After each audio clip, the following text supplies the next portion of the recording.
Halo adik-adik, apa kabar hari ini? Semoga baik dan tetap semangat ya. Pernahkah adik-adik mendorong mobil yang sedang mogok?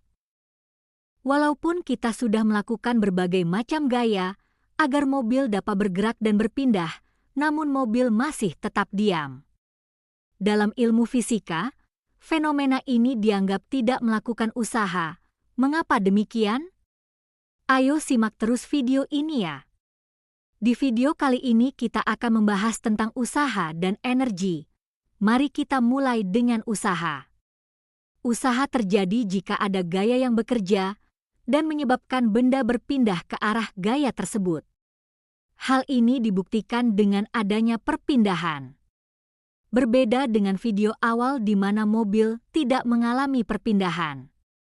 Jadi semakin besar gaya atau semakin jauh perpindahan, maka semakin besar pula usahanya. Selanjutnya kita akan membahas cara menentukan usaha dalam berbagai kasus.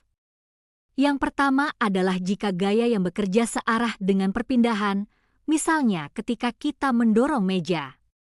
Gaya yang dilakukan tangan kita sejajar dan searah dengan perpindahan meja. Peristiwa ini dapat dituliskan W sama dengan F kali S, dengan W adalah usaha dengan satuan Joule, F, gaya yang bekerja pada benda satuan Newton dan S adalah perpindahan yang dialami benda yang satuannya meter. Yang kedua jika gaya yang bekerja membentuk sudut dengan arah perpindahan. Contohnya saat kita memindahkan tumpukan buku menggunakan mobil-mobilan yang ada di lantai. Gaya yang dilakukan oleh tangan kita saat menarik mobil-mobilan akan membentuk sudut terhadap lantai. Maka W sama dengan F cos alfa kali S dengan alfa adalah sudut antara gaya dan arah perpindahan. Pembahasan kita selanjutnya adalah energi. Energi adalah kemampuan untuk melakukan usaha. Sama seperti kita butuh energi dari makanan, benda butuh energi untuk bergerak. Energi ada beberapa bentuk. Namun di video kali ini kita akan membahas tentang energi potensial, energi kinetik dan gabungan keduanya yaitu energi mekanik. Kita bahas dari energi potensial. Energi potensial adalah energi yang dimiliki suatu benda karena kedudukan atau posisinya. Contohnya posisi pengendara sepeda saat menanjaki bukit atau kedudukan buah apel di pohonnya. Kita bahas energi potensial gravitasi, yaitu energi potensial yang timbul karena adanya gravitasi. Energi potensial gravitasi dituliskan dalam persamaan EP sama dengan M kali G kali H dengan EP adalah energi potensial dalam satuan Joule, M adalah massa dengan satuan kilogram, G adalah percepatan gravitasi dengan satuan meter per sekon pangkat 2, dan H adalah ketinggian benda dari titik acuan dengan satuan meter. Selanjutnya adalah energi kinetik.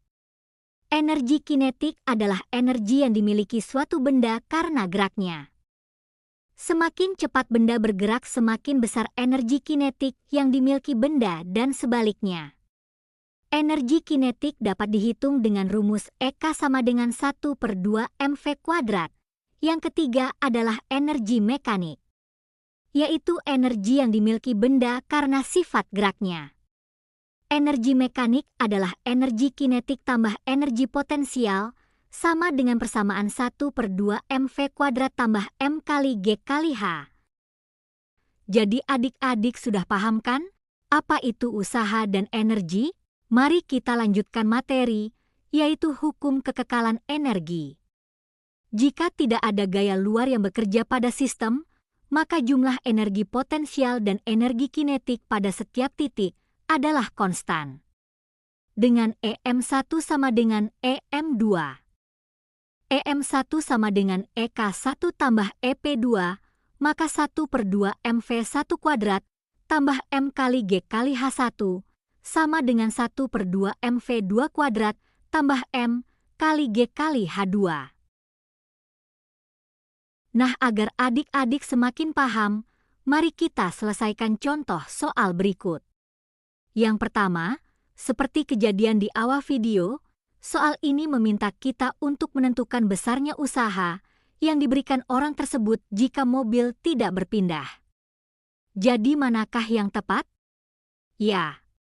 Jawabannya adalah 0, karena usaha adalah gaya yang bekerja pada benda, sehingga benda tersebut mengalami perpindahan. Jika benda tidak berpindah, maka usahanya adalah 0. Soal yang kedua, diketahui benda, masanya 1 kilogram, dilemparkan ke atas dengan kecepatan awal 40 meter per sekon. Yang ditanya berapakah energi kinetik pada saat mencapai ketinggian 20 meter dari tanah? Untuk menjawab soal ini, kita gunakan persamaan hukum kekekalan energi dengan EM1 sama dengan EM2.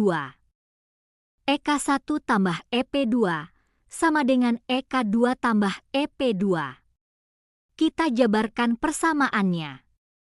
Benda dilempar dari arah bawah artinya H1 sama dengan 0. Karena H sama dengan 0, maka EP sama dengan 0. EK2 sama dengan EK1 kurang EP2. 800 kurang 200 sama dengan 600 Joule. Jadi jawabannya adalah D. Sekarang adik-adik sudah bisa lebih paham kan? Nah, sampai di sini dulu ya pembahasan kita tentang usaha dan energi.